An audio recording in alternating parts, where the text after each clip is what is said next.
Hello and welcome to New Filmmakers Los Angeles in partnership with Movie Maker magazine. My name is Danny DeLillo. We're here at the South Park Center. I'm delighted to be joined with Arianne, who's come all the way from the Netherlands with her fantastic film, Days of Spring. Let's take a look at the clip.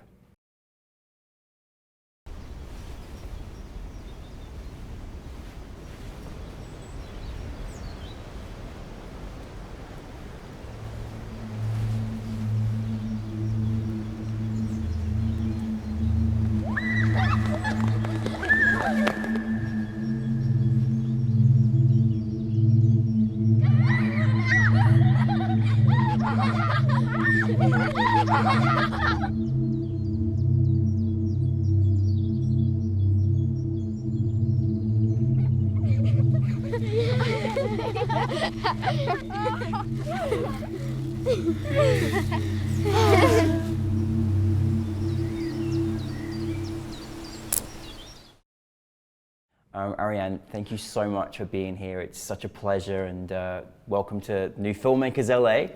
Yeah, thank you for having me. Your film's amazing. I've got so many questions. For those that haven't seen it, tell us a brief synopsis. So the film is about a group of girls, 11-year-old girls, and the main character, she wants to join this group, or she is part of the group, and she's introducing one of her friends. Mm-hmm. And the games they play are getting darker and darker, and at some point she has to ask herself how much she's willing to give up in order to stay part of this group. Yeah. It's a very stylistic film. There's so much, I feel like, context and subtext and analogies in there that I'm so curious about. Where did the inspiration come for you in creating this particular film? Yeah, it's always, I would always answer this question about the inspiration by telling how I saw the films of the Quay brothers. Yeah.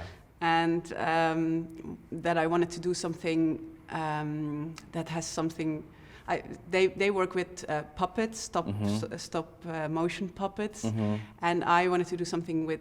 I like to work with children. Yeah. So that's where the idea of children who turn into puppets come from. Yeah. But I guess, like, I don't know, working on the film. Of course, that's only the stylistic aspect where that comes from. But working on the film, I'm discovering more and more. Well, on a deeper level, where the film actually comes from, and that it has a lot, the actual inspiration comes from my own, well, growing up, I guess, and having to, being in a family where there was a very specific idea of how I had to be, very girly, wearing dresses, doing ballet, and it didn't necessarily feel like that was me, but as a child, it's sometimes hard to, I don't know. You learn that if you live up, you want to live up to these expectations, right? And you learn that, like, that it's the way to get love and approval and be accepted. Yeah. And then you take that in the rest of your life with all your that's right. All your relationships and friendships and everything that you have. So I guess that's the group that I created, and the way in which the girls have to adjust or adjust, adapt, and join the group. And I mean, there's a lot of, like, I was just, I felt so much of that peer pressure that you were reminded of when you were a child, and it happens in boys groups and girl groups as well. But particularly this, that feeling of, this poor girl didn't want to partake, didn't know how to say no or have her own decisions, and we're taught so many things at that age that we just go along with, that, like you said, evolves to us in adult life. I'm so curious as well, like, you had brilliant young actors, like, so good. I was fascinated by just how much character they gave us. I have to ask, what was the analogy behind the painted faces? Like, I was curious about that. It's interesting because I'm now finding out that most people, because the short film is actually a proof of concept for a feature film that I'm working on. Excellent. And the painted faces actually come from the well, from the idea for the feature film, because in that film, it's a group of children, they play marionettes in a theater show, and then they start to identify with their characters and also have to give up more and more in order to stay part of this group, but also the realities of the theater reality and the real world start to merge. So that's where in the feature film there will be like different stages where they do the makeup themselves, like you see in this film. Because I don't know if you've noticed, but they also got these strings around their arms. So that's all part of this marionette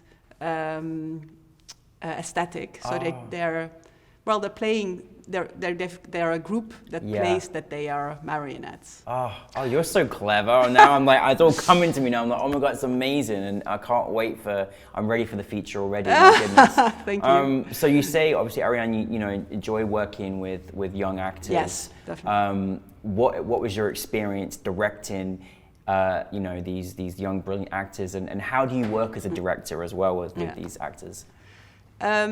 Yeah, it was great. I think I really love working with children in general. I think because for children, well, they're not professional actors, so for them it's fun. A lot of the times it's fun, and it makes it, and you're playing. And as a director, that keeps it also more light than if you're, I don't know. If you're right, I don't know. I actually can't say how it is if you're working with professional adult actors, because I work so much with children. That and it was great because I think with children, how much you can get out of them on the set depends on how well you cast. Yeah, true. So casting is everything. Casting is everything, and they don't necessarily have to have a lot of experience. They just have to be able to put themselves in this situation. And sometimes, especially if they don't have a lot of experience acting, they actually just live the scenes. In the moment, right? Yeah, absolutely. So I think it's mostly figuring out before you start to shoot how each child works, because obviously they all work in a different way. And once I knew that, I knew how to talk to them on the set in order to get the performance out of them that I wanted to have. I also didn't rehearse the scenes that are in the film beforehand, so I rehearsed a lot of other scenes that I just made up that could have been part of this universe, so that they got to know their characters and got to know the group and the world. And then I was actually amazed how well, I didn't really tell them like, if you're gonna play this scene, please, I don't know, do this or this. It was just like I told them the scene, and then I would first let it happen and see how they would. And I don't know, because they're so close to their to their natural responses. I think. Absolutely.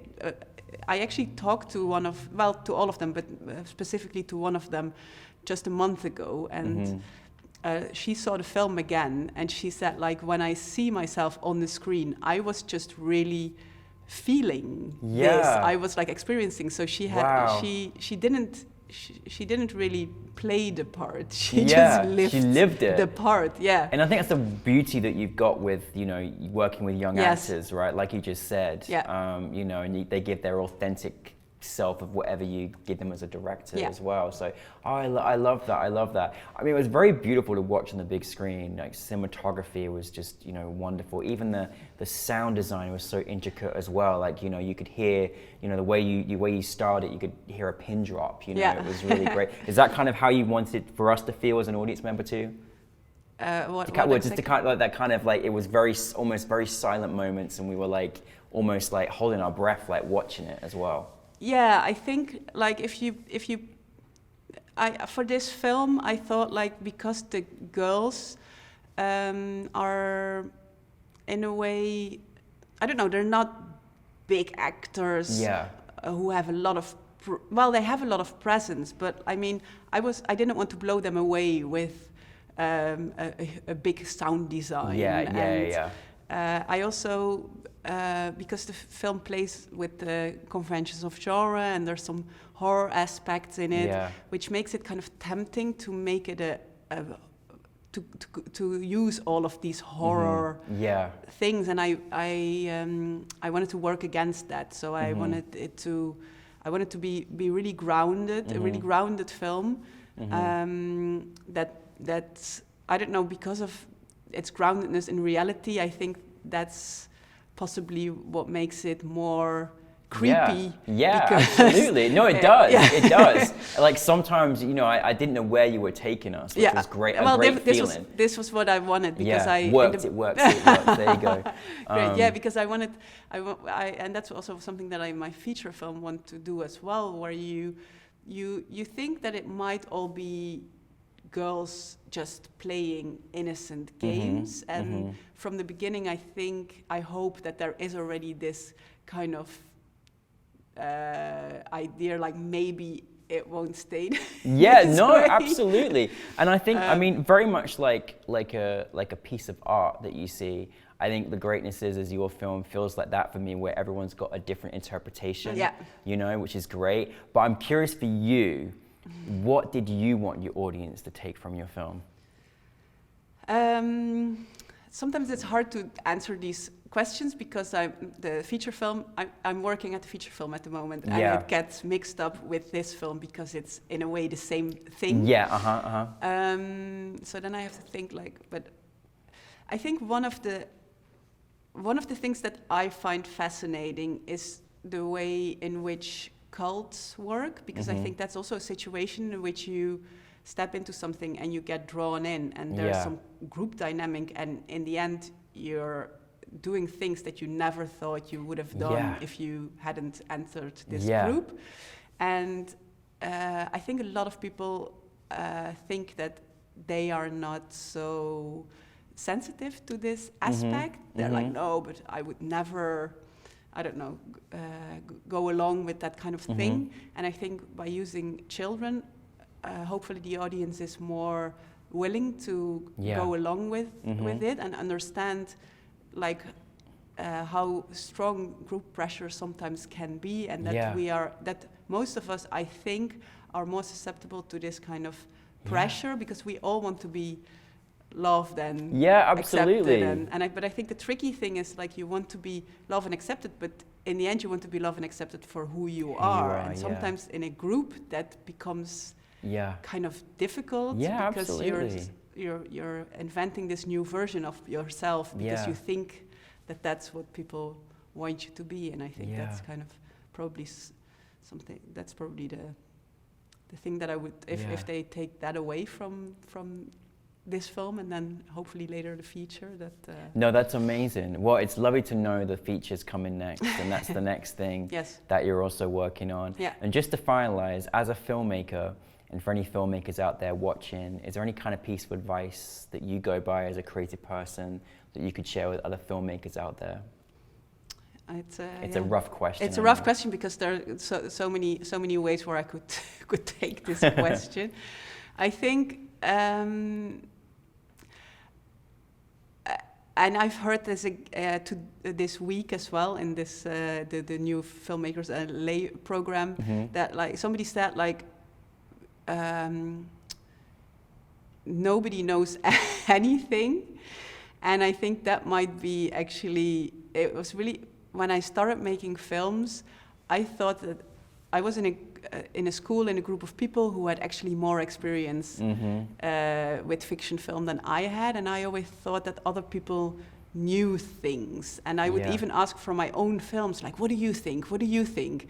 And in the end, in order to have a film where everything fits together, and that, I don't know, I think that the more you manage to listen to yourself, and ignore, I mean, good advice, not ignore good advice, because good advice is always, and you shouldn't, I don't know, you shouldn't take it to the extremes, but I think in the end it's like tapping down into that thing that makes, what makes you, that you have to try and tap into that, and try to put that into into the film. Yeah, that's great advice, and we don't hear that enough, you know, we really don't. Yeah. I'm so grateful that you brought Days of Spring to us. So happy that you came from the Netherlands to be here, and just thank you so much, and welcome to the New Filmmakers LA family. So thank you very much.